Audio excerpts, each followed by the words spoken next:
প্রজাপতি ছুঁয়েছে ফুল। জামাই বাবা তুমি দেখতে তো পুরো একদম পুরো মফিজের মতন লাগছে। তা ওনার নাম কি? ওর নামও মফিজই বাবা।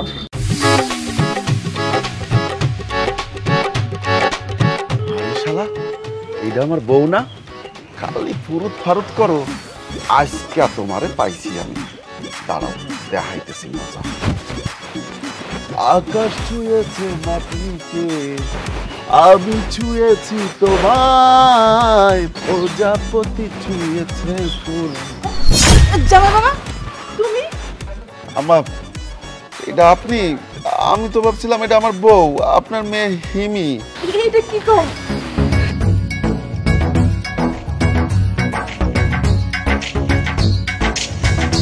আই তোর কি কোনো কমন সেন্স বলতে কিছু নাই? হ্যাঁ তুই আমার আর আমার মায়ের মধ্যে কোনো পার্থক্য বুঝছ না? বাবা তুমি বিশ্বাস করো, ওটা আমি ভাবছিলাম ওটা তুমি, যার জন্য পিছন থেকে এসে জড়ায় ধরছি। আমার লোভ শোনাবো। ছাড় আমাকে। মান সম্মান বলতে কিচ্ছু থাকলো না, মানুষ কি বলবে দেখলে এগুলো? হ্যাঁ রাগ করো কেন?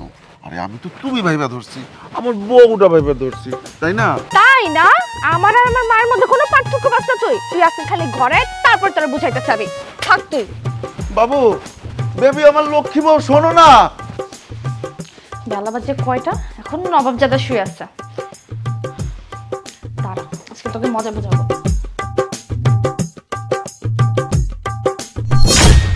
এই মফিজ কি হয়েছে?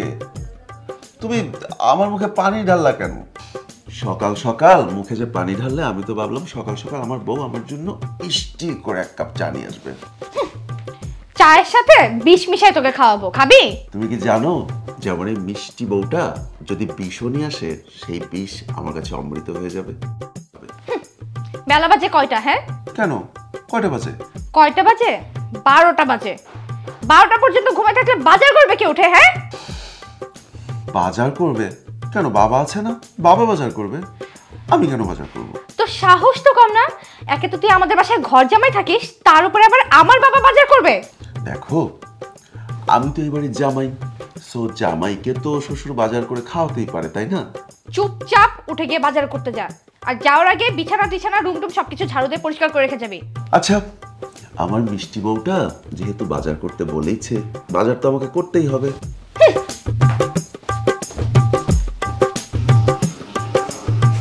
পাগল একটা। যাক, ও আমাকে যতই রাগ করুক, মনে মনে আমাকে ঠিকই ভালোবাসে। না যাই, অনেক বেলা হলো, বাজারটা করে আসি ফ্রেশ হয়ে। আসো আসো সবাই আসো, দেরি হয়ে যাচ্ছে। সিদ্দিককে বলছি গাড়ি ওখানে রাখার জন্য। আসো। আসসালাম চাচা। ওয়ালাইকুম আসসালাম। বাবা তুমি এখানে? আমি একটু আসছিলাম আপনার কাছে দরকারে।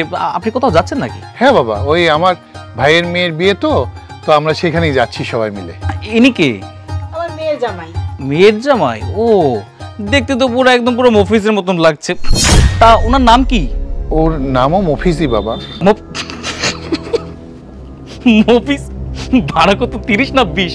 আসলে আঙ্কেল 20ও কেউ দিবে না। তার কারণ কি জানেন? তার কারণ হচ্ছে আসলে আপনাদের একটা পোশাক দেখেন, আপনাদের ড্রেস আপটা দেখেন, আপনাদের সাথে কি এই মফিজ মার্কা এই লোক যায়? দেখেন তো ওর শার্টের কি অবস্থা, ওর শার্টে তো ওই বোতামটাও ঠিক মতো দিতে পারে নাই। আর এই যে জুতা, এই দেখেন আপনারা কি পরছেন, ওর কি পরছে। আঙ্কেল আমাকে দেখেন, আমাকে দেখেন, আমার টি শার্টটা দেখেন, আমার প্যান্টটা দেখেন, আমি কত সুন্দর স্মার্ট। আর আপনি কাকে নিয়ে আসছেন? একটা মফিজকে।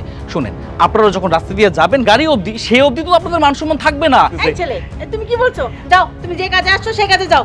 আমি ঠিকই বলছি, বিশ্বাস করেন আমার কথাটা। আপনি ওখানে কি পরিচয় দিবেন যে এটা হচ্ছে আপনার মেয়ের জামাই, তাও আবার হচ্ছে ঘর জামাই থাকে? বাবা সত্যি কথাই তো বললাম, আপনার কত সুন্দর স্মার্ট, আর আপনি কি একটা খ্যাত মার্কা লোক নিয়ে যাচ্ছেন বলেন তো? ভাইয়া আমার একটা কথা শোনেন। আমার সৌন্দর্য নিয়ে কথা বললেন না, আমার সৌন্দর্য তো আমার লক্ষ্মী বউটা।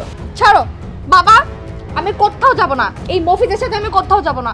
দেখছো ওরা কিভাবে করে বলতেছে, ওকে নিয়ে হাসাহাসি করতেছে। আচ্ছা বাইরে গেলে সবাই এরকম হাসাহাসি। আচ্ছা চল না আজকে এই অনুষ্ঠানটা সেরে আসি আমরা, তারপরে। আঙ্কেল আসি, আসসালামু আলাইকুম। আমি কোথাও যাব না। মা শোন শোন মা, চল চলো বাবা তুমি ভিতরে চলো। হ্যাঁ চলো বাবা চলো, কিছু মনে করো না, কিছু মনে করো না।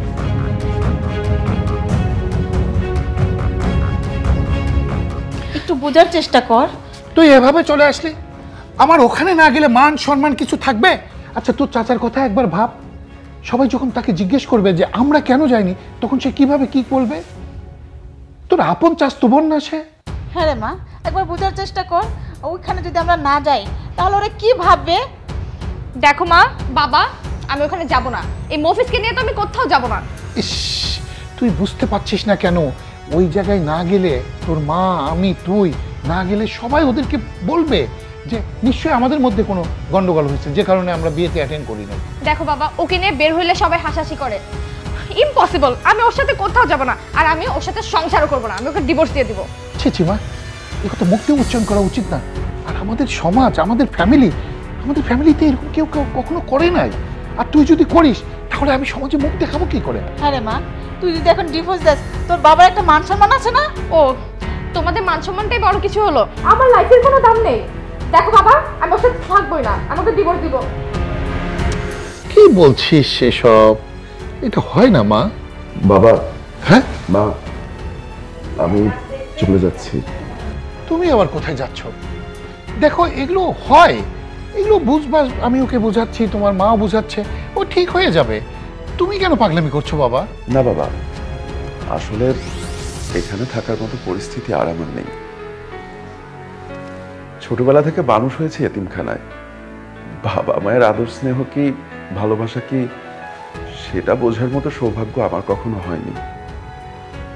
আর লেখাপড়ার কথা তো কি বলবো, একজনের ওসিলায় স্কুল থেকে কলেজ থেকে ইউনিভার্সিটিতে পড়ার মতো সৌভাগ্য আমার হয়েছিল।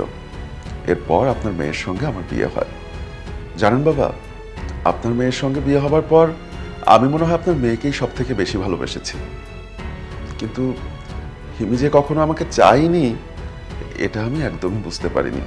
হ্যাঁ, ও মাঝে মধ্যে আমার সঙ্গে খারাপ ব্যবহার করত, কিন্তু সেটা যে ও সিরিয়াসভাবে করতো এটা আমি কখনো বুঝিনি। কিন্তু আজ যখন ও ডিভোর্সের কথা বলল, তখন আর আমার বুঝতে বাকি নেই।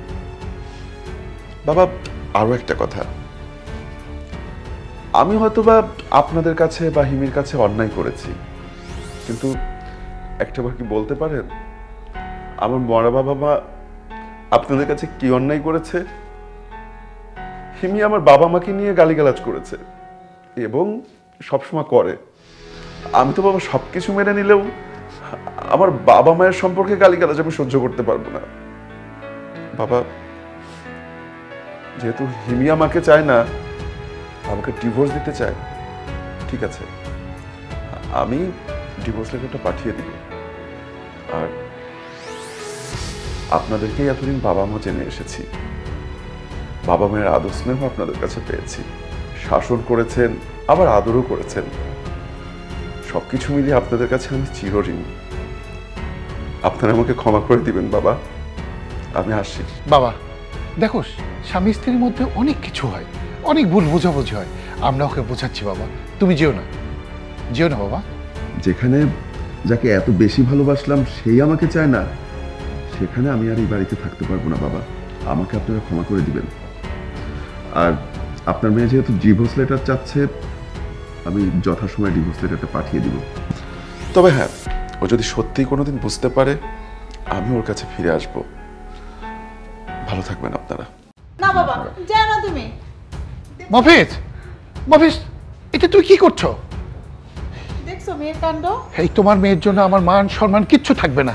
এখন আমি কি করব বলো? আমি তো মেয়েকে বুঝাচ্ছি, ও তো বুঝছে না। এই তোমার জন্য আজকে এই সর্বনষ্ট হলো। তোমার জেদে আমি মেয়েকে লেখাপড়ার জন্য বিদেশে পাঠিয়েছিলাম, দেখেছো তার পরিণতি। আজকে মেয়েটা কি করলো? এখন কি সব দোষ আমার? তোমার দোষ না, কার দোষ? ওর মতো একটা সহজ সরল ছেলেকে আমি দিয়ে ওর সঙ্গে আমি বিয়ে দিলাম, যার কোনো প্রকার নেশা নাই। এখন যাও, তোমার মেয়েকে বোঝাও। আচ্ছা, আমি যাচ্ছি।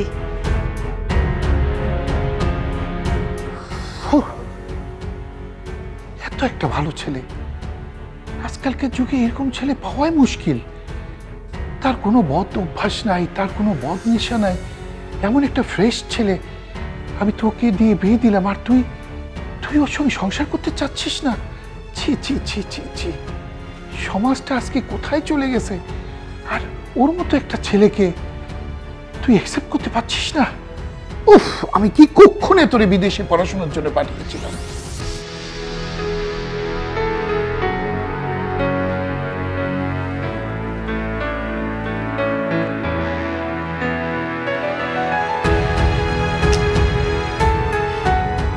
মফিজের সাথে আসলে যা করছি ঠিক হয় নাই।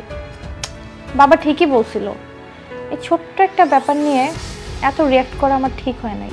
আমি অল্প একটা ব্যাপার নিয়ে অনেক বেশি রিয়্যাক্ট করে ফেলেছি। আমি আমার নিজের ভুলটা বুঝতে পারতেছি। আসলে ও তো একটা মানুষ, আর ও তো আমাকে অনেক ভালোবাসতো না। আমি আমার নিজের ভুলটা বুঝতে পারতেছি। আমি যাব, মফিজকে ফিরিয়ে আনতে যাব।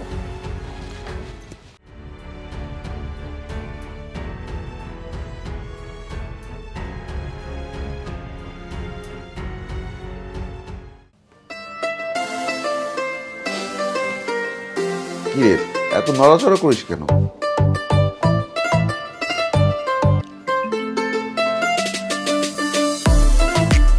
আহ, শর্ত দুষ্টামি করিস না। কি হইলো, তোকে না দুষ্টুমি করতে নিষেধ করলাম? আজও সাকিব, তুমি তুমি এখানে কি করছো? হ্যাঁ, আমি এখানে। কেন আসতে পারি না? হ্যাঁ পারো।